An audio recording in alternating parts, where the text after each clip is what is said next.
even though we've just only begun. You're the only one. Harkening back to the quote that we heard earlier from St. John Chrysostom, it starts out, how do they become one flesh? Well, as if she were gold receiving the purest of gold, the woman receives the man's seed with rich pleasure, and within her it is nourished, cherished, and refined.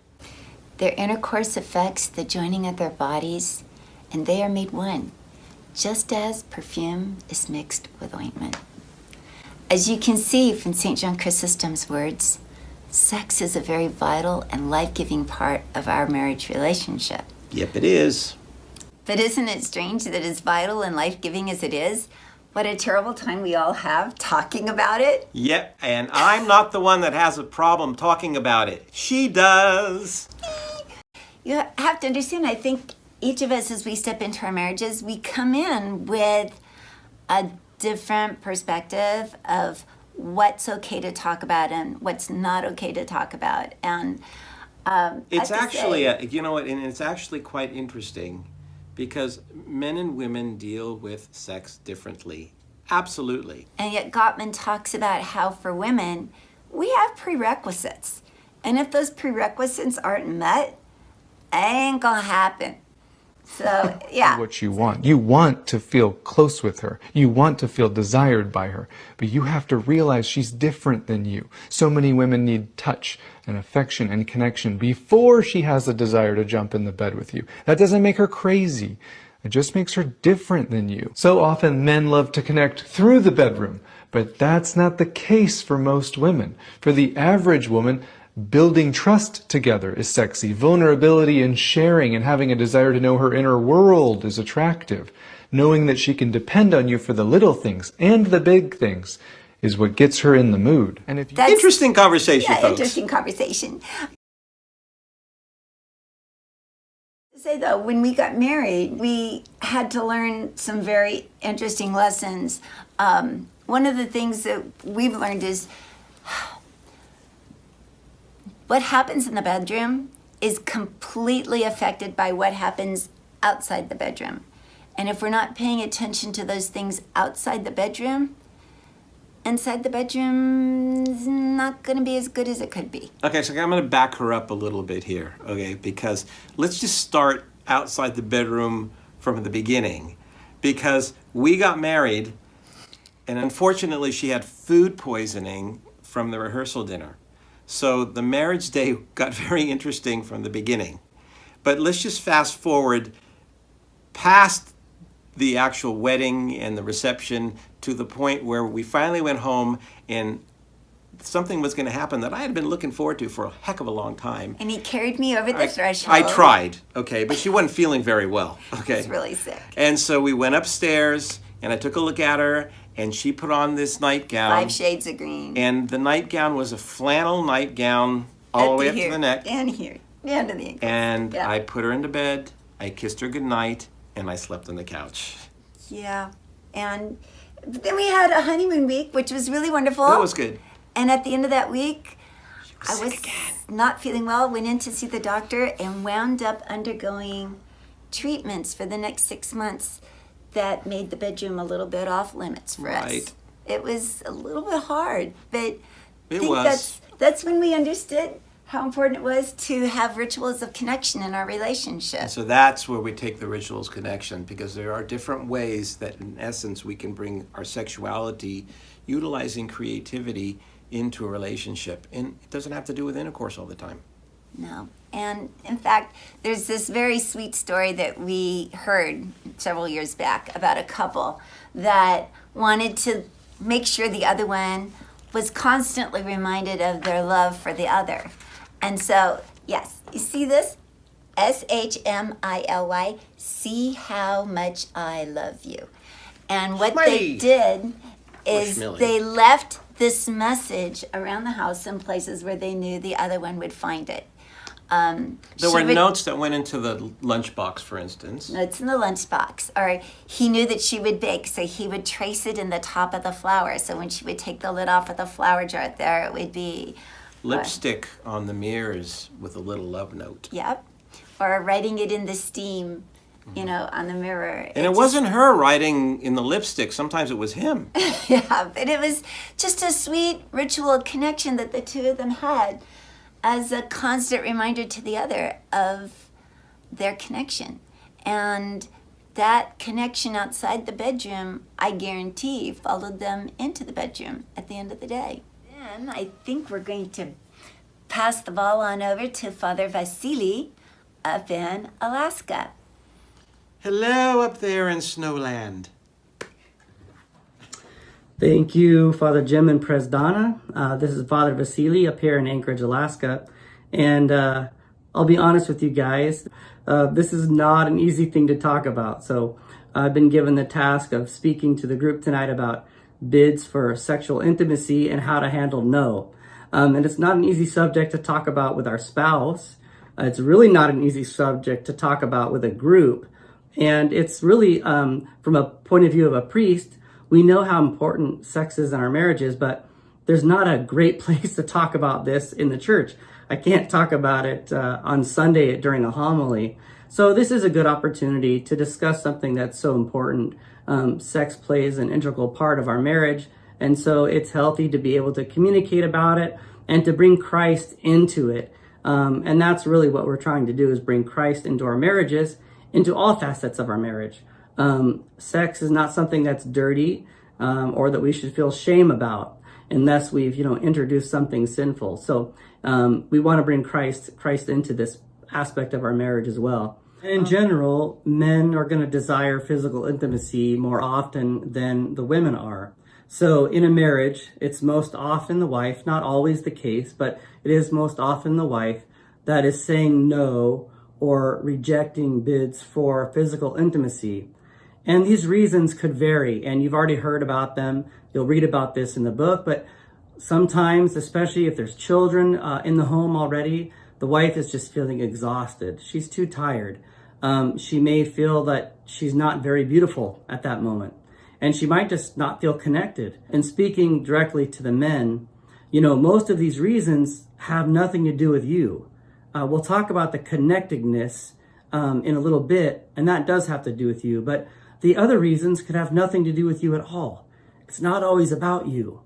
The problem is, for men, when we hear no, it may trigger something deep inside of us. And this is where we need to talk about attachment science for a little bit.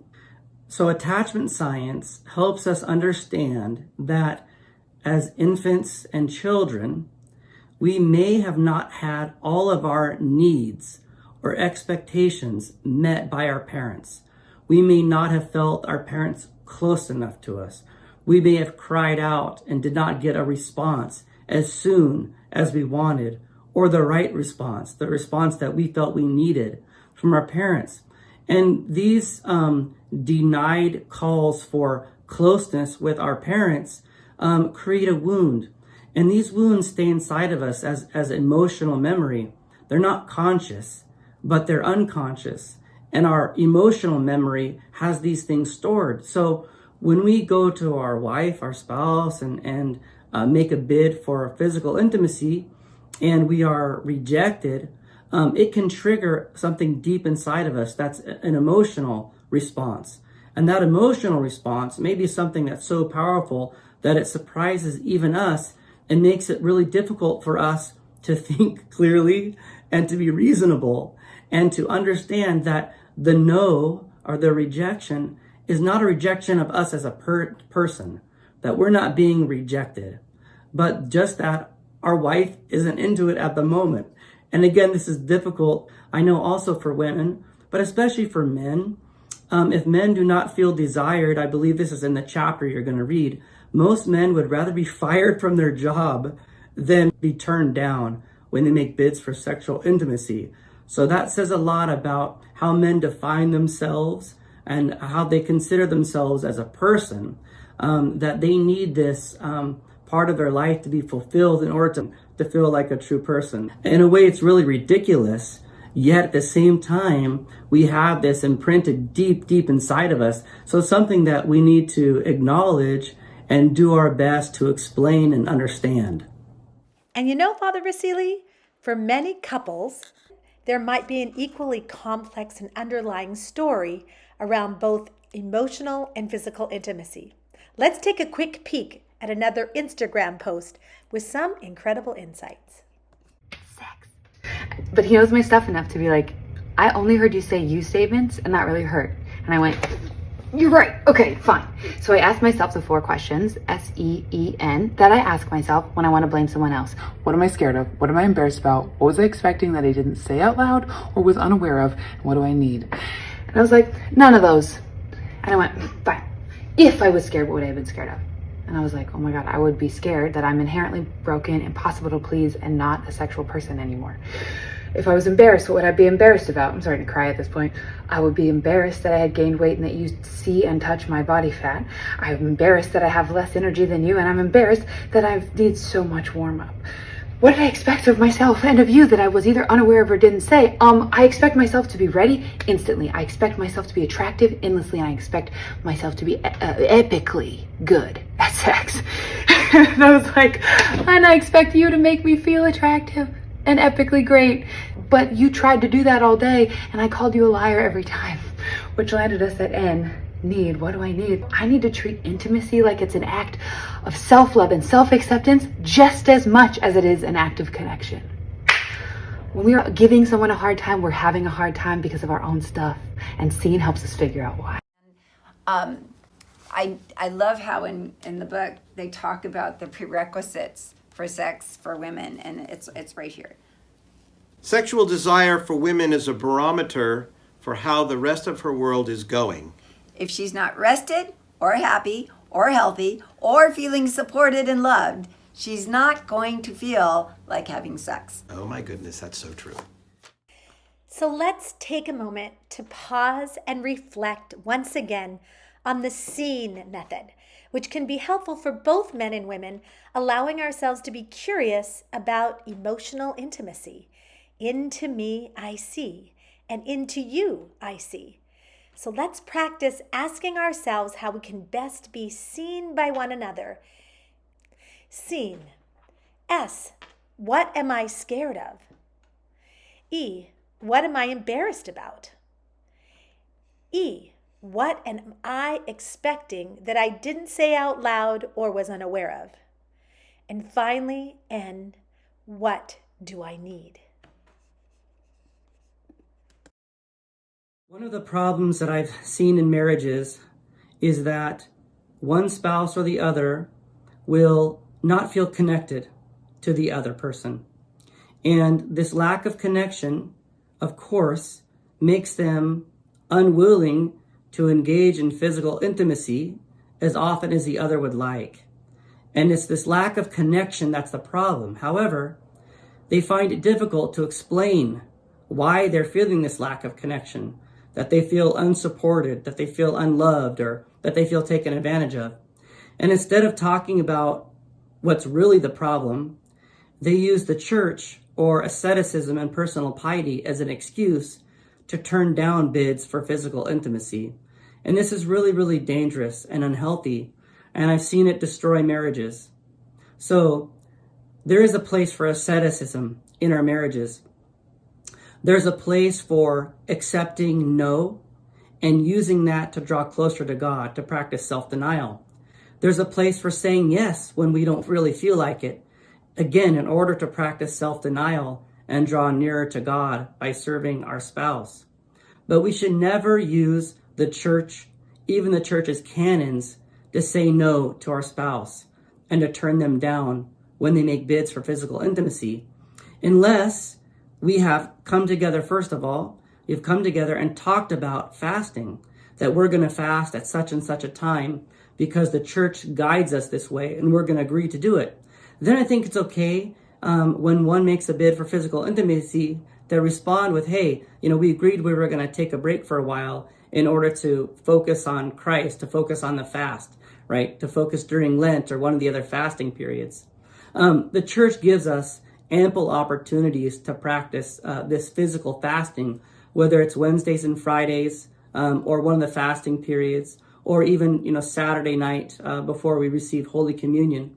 These are all options for us to practice self-denial, again, in order to focus on prayer. However, these are not in the canons.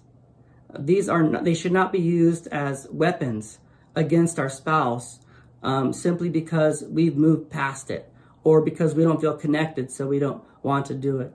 So I think we should adopt some ascetical practices. I think we should practice physical fasting at times, but only when both agree. And this is what St. Paul says as well, is that both agree to do this, so that it's not one forcing another. We don't want one forcing another in either direction. We want to bend towards one another and practice self-denial for the sake of one another without losing our own personhood, without coercion, without guilt, and without shame. You know, your sexual relationship is going to ebb and flow depending on what happens in your day-to-day life and through the events that happen in your lives. A discussion about sex after parenthood, because once children arrive, it does begin to influence what happens. But it doesn't necessarily mean, and it never will ever mean, that the attraction is not there, nor that you can't actually continue to keep it alive, keep it active, and revive it when it needs to be revived.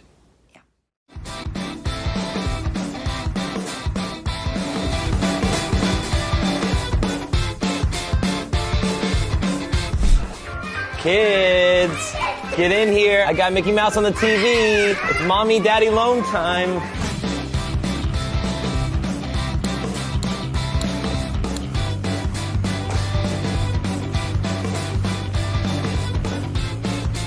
Woo! Okay, but only if I can wash my hair at the same time. Yeah, of course. Okay. Mom! Mommy's on the toilet!